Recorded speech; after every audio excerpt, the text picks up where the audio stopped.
Thank you to Marseille. Dictators cannot take away our hope, was what she said.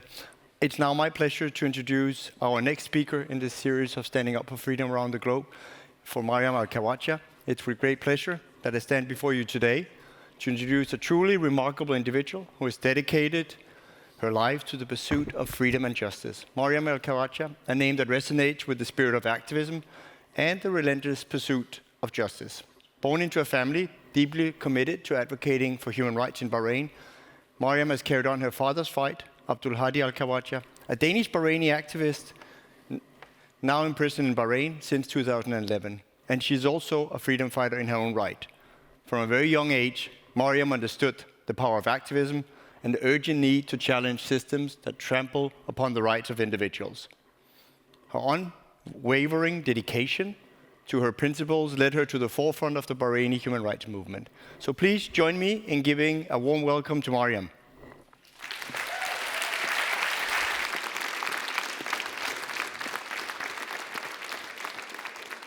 Thank you, everyone. It's a pleasure to be here with all of you today.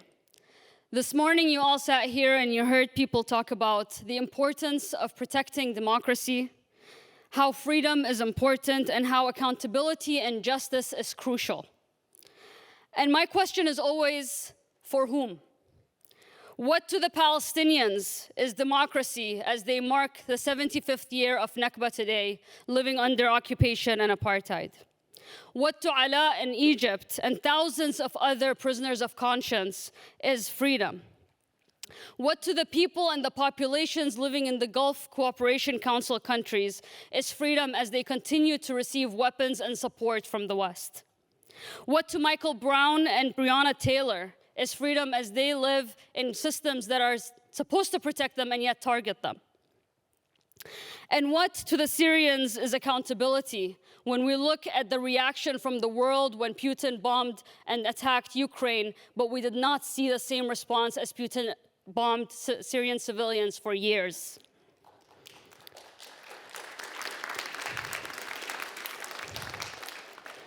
And finally, what to the Iraq war victims is accountability and justice so many years later, where we have yet to see any accountability and justice? My father, who was supposed to be behind me, but is not, my father, as you can see on the screen now, is Al-Hadi Al-Khawaja. He is a man who dedicated his life to fighting for human rights, democracy, and justice. He was beaten unconscious in front of my family.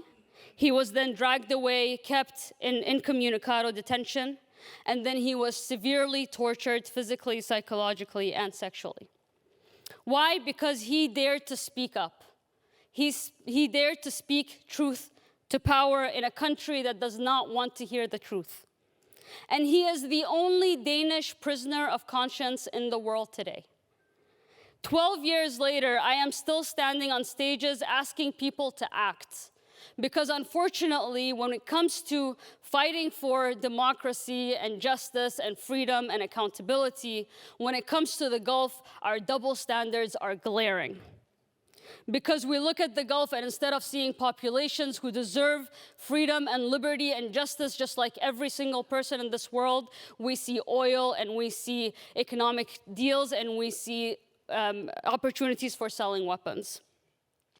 My father taught me something very important, and it's part of the reason why I am a human rights defender today. He told me, you either stand for justice everywhere or not at all. Because when you practice the fight for justice only halfway, when you have double standards as to who deserves democracy and freedom versus not, when we decide that some human lives are more important than others, that is where we fail.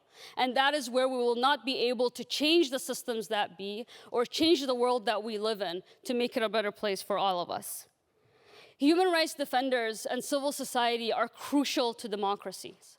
We cannot have vibrant, real democracies without human rights defenders and civil society. And so why are we not doing more to protect those who are willing to put themselves on the line to fight for the rest of us so that we can live in a better world? Why is it that someone like my father, like Ala, like so many others, thousands of people sitting in prison cells today, why is it that they continue to sit in prison cells while we continuously make deal after deal with their governments that silence them, that torture them, and that put them in prison, and at times that kill them?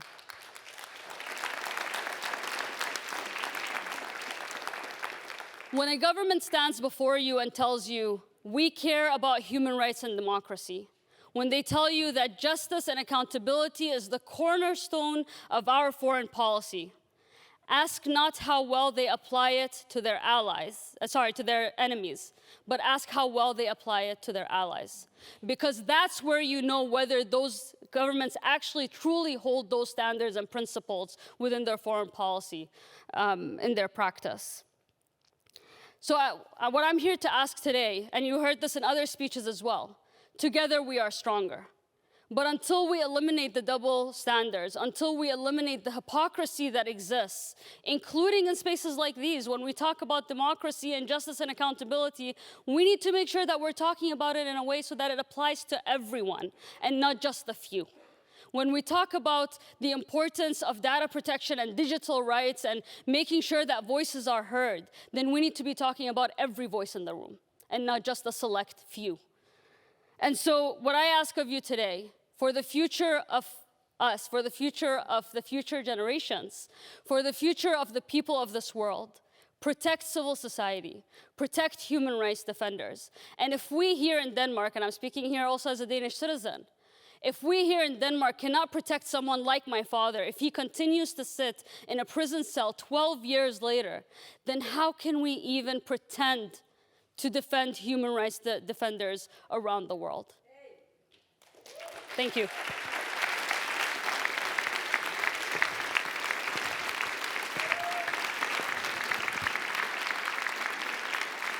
It's excellent. Thanks to Maryam for those words. Now it's my pleasure to make a short introduction to Ali Nasari. In Afghanistan, a nation plagued by the terrible rule of the Taliban, the National Resistance Front has emerged as a beacon of hope, embodying the unwavering determination and resilience of the Afghan people.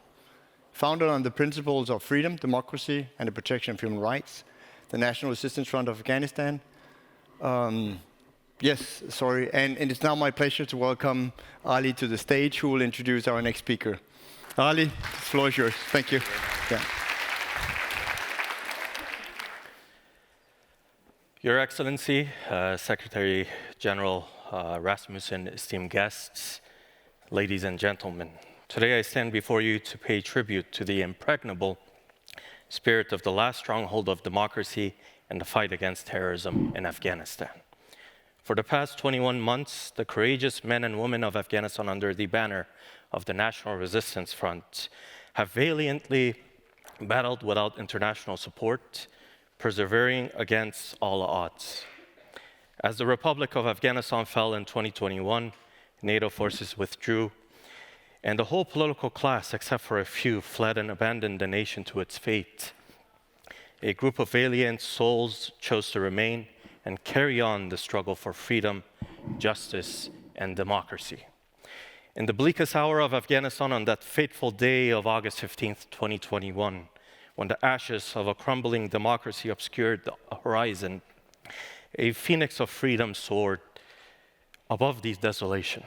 Ahmad Massoud, the son of the late Commander Ahmad Shah Massoud, the legendary Lion of Panjshir, who was assassinated 2 days prior to September 11, 2001 by Al-Khawaja, bravely declined offers of safe passage from foreign governments, including President Macron of France. A young, clean, and educated figure, he stood apart from the political establishment that had governed Afghanistan for the past 2 decades. Untouched by the corruption, decadence, and failures that tarnished the reputation of other politicians, Commander Massoud chose to embrace the risks and challenges of leading the fight for freedom, democracy, and the eradication of terrorism, oppression, and extremism. As his helicopter landed in the Panjshir Valley on that momentous day, thousands of Afghanistan's armed forces rallied to a side, giving birth to the National Resistance Front of Afghanistan. Since then, these valiant defenders of democracy have waged a fierce battle against more than 21 terrorist groups, fighting not only for the freedom and democracy of their homeland, but also for the security of the entire world.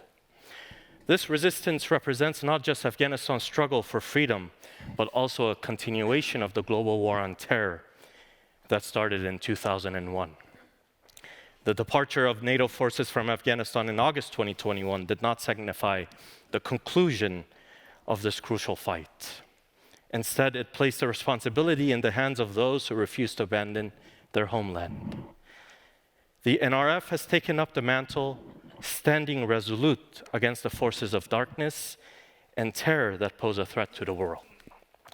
Today, we bring a message of hope and peace, but we must also issue a strong warning about the dangers and threats posed by global jihadism and terrorism, which once again has taken up sanctuary in the heart of Afghanistan, endangering global security and the very fabric of our shared humanity. The international community must acknowledge the utmost significance of this resistance in safeguarding the cherished values of freedom, democracy, and human dignity, not just for the people of Afghanistan, but for all of humanity. Without further ado, I am deeply honored to introduce the leader of the National Resistance Front of Afghanistan, who embodies the courage, resilience, and unwavering commitment to freedom, His Excellency Ahmad Massoud. Ladies and gentlemen, distinguished delegates and esteemed guests, I stand before you today at this esteemed Copenhagen Summit for Democracy to share the harrowing situation unfolding in our beloved country, Afghanistan. The challenges we face are immense, and I am here to call upon the democratic world to join us in our struggle for freedom, human rights, and democracy. Afghanistan, a land of rich cultural heritage and diversity, is being torn apart by the Taliban terrorist organization. Our country, with its unique blend of ethnic minorities, which no ethnic groups constitute a majority in Afghanistan, now faces the horrifying reality of ethnic and gender apartheid. The Taliban, through their exclusionary policies, targeted killings, ethnic cleansing, and ethnocide, aim to obliterate our nation's diversity and impose their extremist ideology upon the people of Afghanistan. The oppression of women in Afghanistan, unfortunately, has reached unprecedented levels. The Taliban are systematically stripping women of their basic and fundamental human rights, preventing them from participating in public life, and condemning them to a life of servitude. They are denied access to education, healthcare, and even to freedom to move outside without a male guardian. This is a grave violation of their dignity and basic rights as human beings, and a direct assault on our society and their values.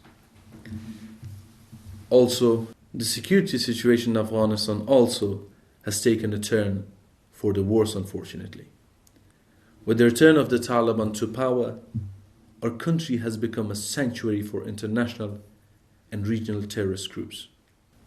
Thousands of terrorists have flooded into Afghanistan, posing a significant threat to the people of Afghanistan, to the region, and to the world. More than 21 terrorist groups are now operating within our border, and all of them, even to some extent, in some cases, ISKP, are aligned with the Taliban, and the Taliban are deliberately strengthening them. The Taliban are not only offering these groups safe haven, but are also actively helping them with purchasing weapons, with training and recruitments. Also, Taliban providing them with opportunity to acquire what was left, the equipment and ammunition and weapons which was left by the NATO forces. Both Taliban and ISIS are radical extremist groups that pose a grave threat to our values and way of life. The Taliban will never genuinely fight against the terrorism and extremism, as it is the source of their own legitimacy and it is their legacy. ISIS and the Taliban are two sides of the same coin. To some group which are trying to whitewash the Taliban, I always call upon them to tell me the differences between the Taliban and the ISIS.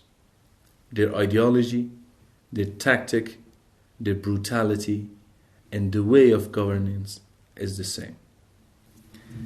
In the face of these daunting challenges, the National Resistance Front stands as the last democratic force within Afghanistan. We are committed to fighting for a democratic, pluralistic society where all citizens can enjoy equal rights regardless of their gender, ethnicity, or religious views. We embrace Afghanistan's diversity and we are determined to strengthen it by decentralizing power and allowing shared governance among all ethnic groups in Afghanistan. We call upon the democratic world to support the people of Afghanistan in their aspiration for freedom and democracy. Unfortunately, in Afghanistan in the past 2 years, after the collapse of Kabul and the rise of the Taliban, we have been left with no choice but to defend our people, our children, our homeland, and our values. The Taliban left us with no choice, and the military resistance was the only and the last resort that we had no choice but to actually defend our people and our children.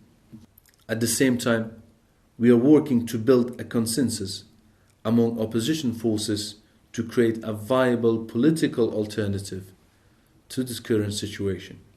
We are thankful to Europe for hosting our latest conference in Vienna last month and for giving us the space to strategize and unite.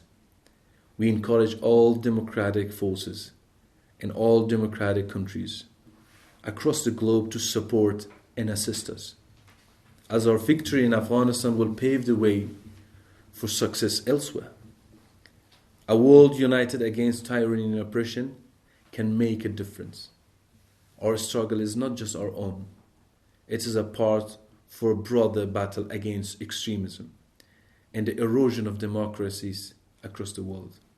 When we prevail, we send a powerful message that the forces of darkness cannot extinguish the light of freedom and democracy.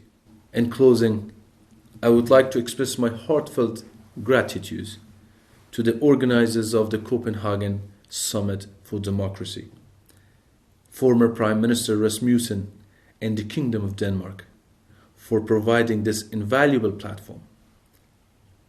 It is through gathering like these that we can come together, share our experiences, and build a stronger, more united front against the forces that threaten our shared democratic values. Let us stand together, unified in our pursuit for freedom.